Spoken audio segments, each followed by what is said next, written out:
বর্তমানে সেনাপ্রধান, গত লাইভে আমি ভদ্রভাবে ওনাকে বলেছিলাম দেশ এবং জনগণের পাশে দাঁড়াতে।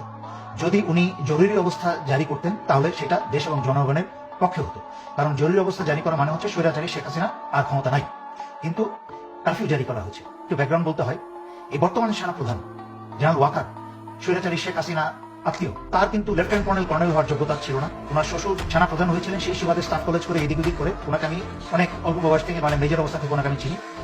সাদা সাদা মানুষ ছিলেন, এমন কোনো ব্রেনওয়ালা মানুষ না। কারফিউ দিয়ে বর্তমানের বাংলাদেশের ভয়ঙ্কর পরিস্থিতি থেকে দেশকে সামাল দেওয়ার মতো ক্ষমতা এবং যোগ্যতা কোনোটাই ওনার নাই।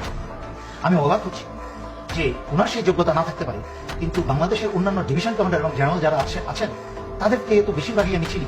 ওনারা কি করছেন? ওনারা কি আঙুল চুষছেন? ওনাদের অনেক কিন্তু আমি জানি যে প্রফেশনাল ম্যারিট আছে, যোগ্যতা আছে। আমি অত্যন্ত বিশ্বস্ত সূত্রের খবর পেলাম যে ভারতের বাংলাদেশে শতখানিকের উপরে কিলার ঢুকিয়েছে।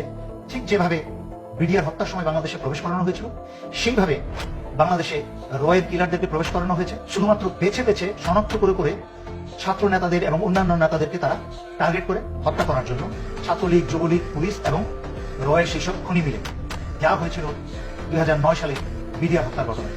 এবং আশ্চর্যজনক মিল পাবেন, 2009 সালে এই বর্তমান সেনাপ্রধান 46 ব্রিগেডে তখন তার পোস্টিং ছিল।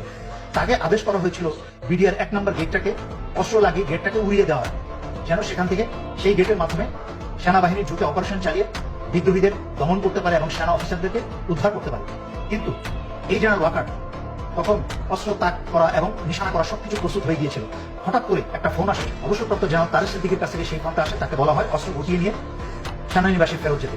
তখনই সে সেনাপ্রধান কারোর আদেশ শুনে নাই, সেনানী বাহিনীর কোনো আদেশ শুনে নাই, চেইন অফ কমান্ড ভঙ্গ করে জেনারেল তারেক সিদ্দিকীর আদেশ শুনে অস্ত্র গুটিয়ে সেনানিবাসে চলে যায়, যার ফলে 57 জন সেনাবাহিনীর অফিসারদেরকে ভারতের এবং আওয়ামী লীগ মিলে হত্যা করতে সুযোগ করে দেওয়া হয়। সেই একই কাজ এই জেনারেল ওয়াকার আবারও করছে।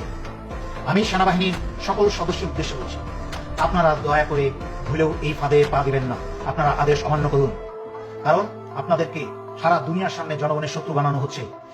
রয়ের কিলাররা বাংলাদেশ সেনাবাহিনীর ইউনিফর্ম করে, যেভাবে বিডিআর হত্যার সময় ভারতের রয়ের কিলাররা বিডিআর ইউনিফর্ম করে বাংলাদেশ সেনাবাহিনীর 57 জন অফিসার হত্যা করেছিল, ঠিক একইভাবে রয়ের কিলাররা বাংলাদেশ সেনাবাহিনীর ইউনিফর্ম করে বাংলাদেশের ছাত্র জনতা হত্যা করবে।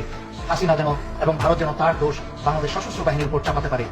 যে কারণ আমি অনেক লাইভে আগে ব্যাখ্যা করেছি, স্বৈরাচারী শেখ হাসিনা রাজনীতিতে এসেই ছিল তার বাবা এবং পরিবারের হত্যার প্রতিশোধ নিতে, এবং সাংবাদিক সংবাদ মাধ্যমে এবং জনগণের সামনে বহু মানুষকে সাক্ষী রেখে, বিবিসিকে সাক্ষী রেখে সে বলেছিল যে রাজনীতিতে ফিরেই এসেছে তার পরিবারের হত্যার প্রতিশোধ নিতে এবং সশস্ত্র বাহিনীকে, বিশেষ করে সেনাবাহিনীকে সে ধ্বংস করেছিল।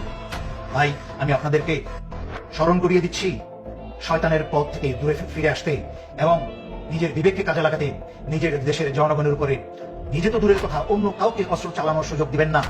আপনারা কারফিউ থেকে জরুরি অবস্থায় ফিরে যান। সেনাপ্রধানকে প্রয়োজন আপনারা অস্ত্র ধরে বসেন, আপনারা কেউ এই কারফিউতে যাবেন না।